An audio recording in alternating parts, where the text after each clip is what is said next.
Hey, bro. Hey, hey, man. Man, you there for something? Man, the video started, man.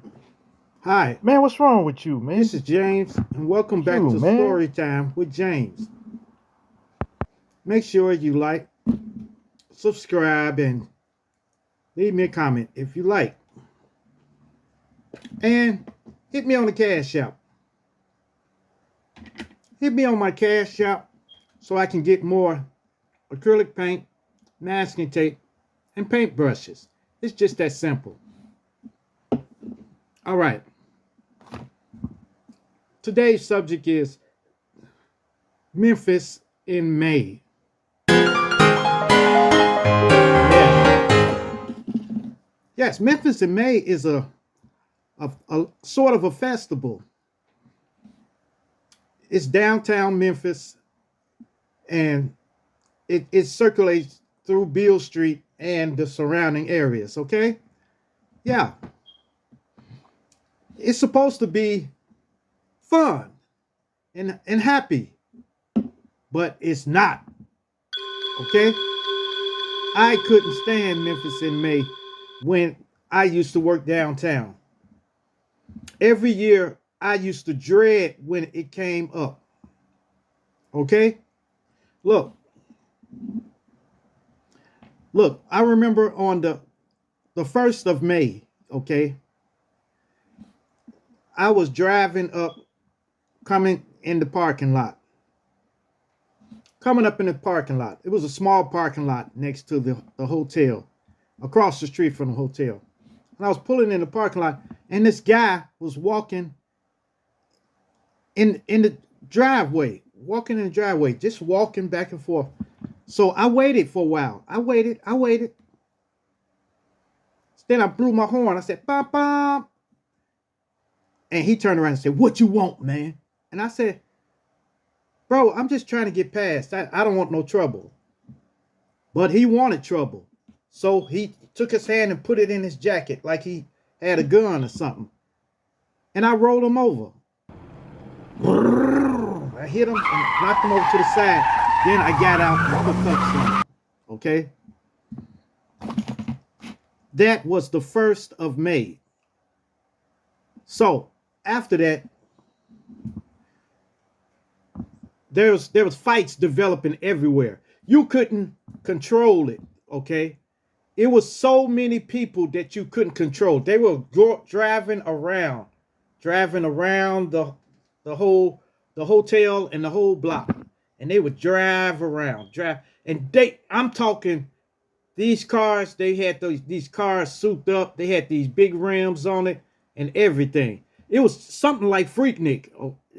If you ask me, it's something like Freaknik, but without the freak in it.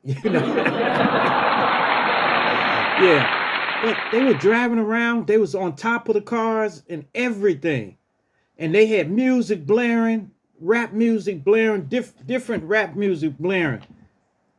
And it was terrible. It was a terrible, terrible time. It was times when I would stand up for like 8 or 9 hours in a day. In a day. I was walking around that much. And then there was people coming in the hotel that didn't have a room there, that wanted to come into the hotel, you know. It was crazy.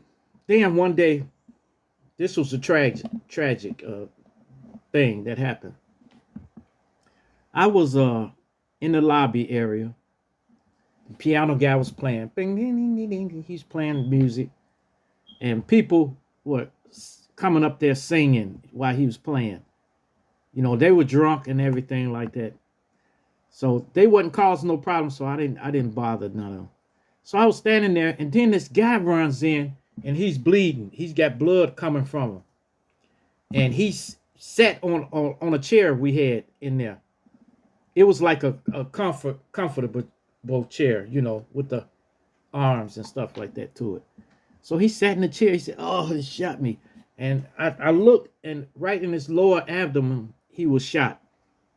So I got on my radio. I told him, say, hey, get EMS down here.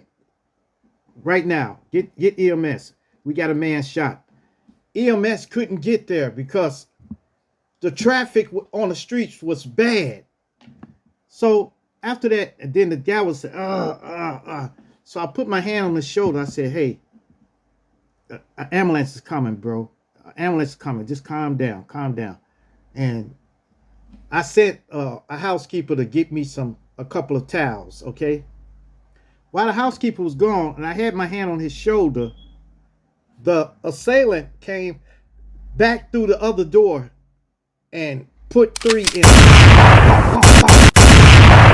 And the guy jumped up and flipped over the chair.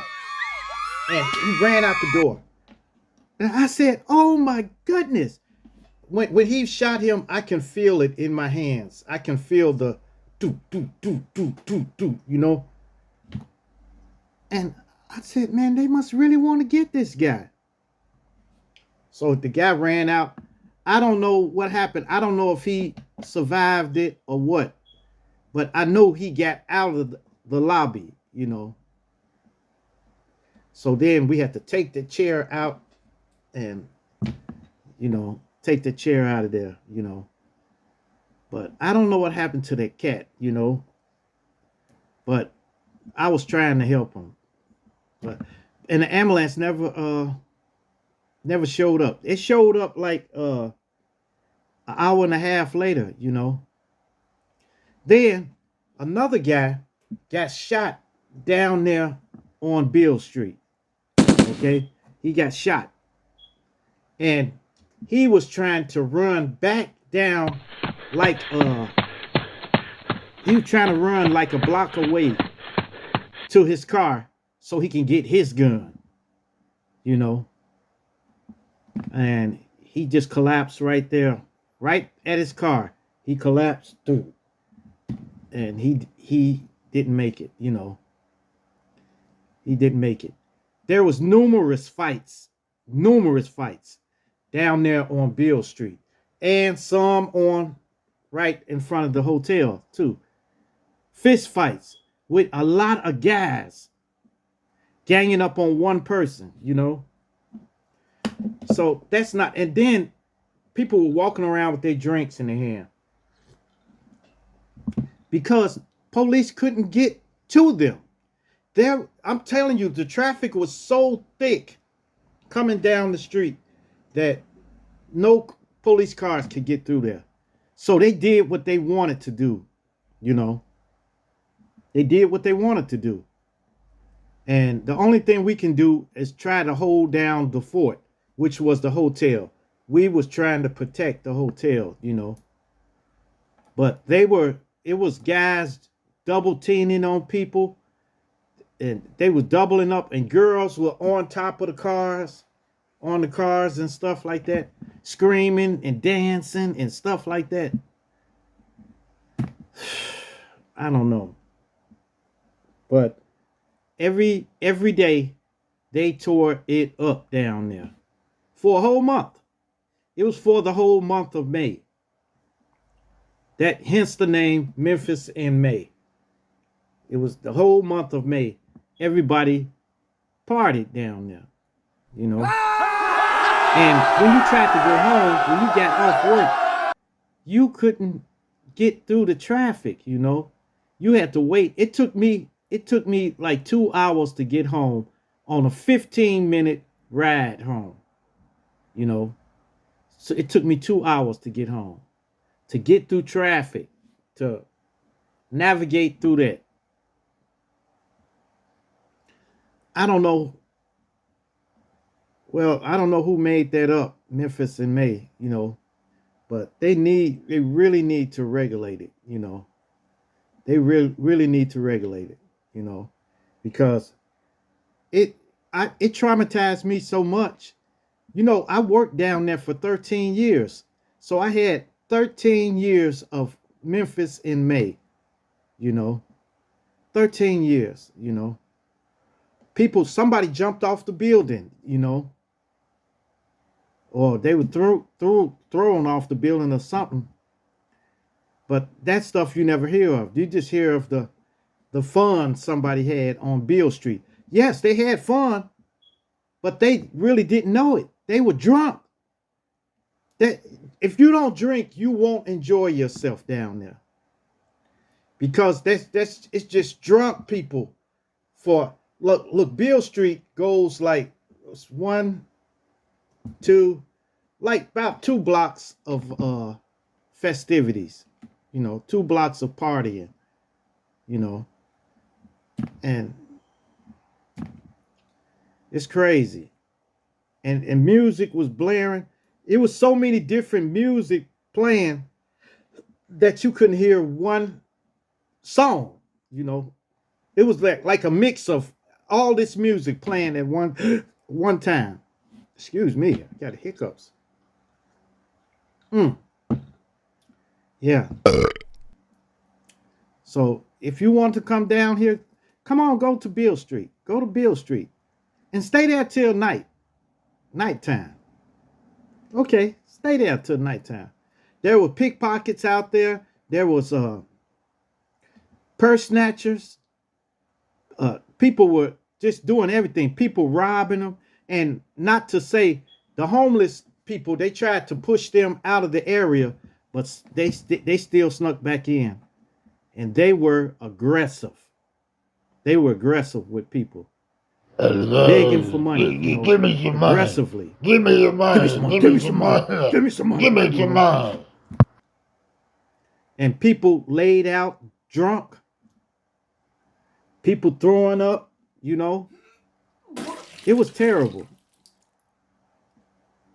I've been traumatized so much, I don't even go downtown anymore. Ever since I left the hotel, I don't even go downtown anymore. Because it's terrible. So if you go there, you go at your own risk. Okay? Go at your own risk. Don't take a purse with you, and if possible, have somebody to drop you off, because if your car ain't safe either, because the car thieves were out too. They were out breaking in cars, taking purses, people left in the car. They just break your window and pop your trunk because they know people put their purses in their trunk. They put their valuables in the trunk.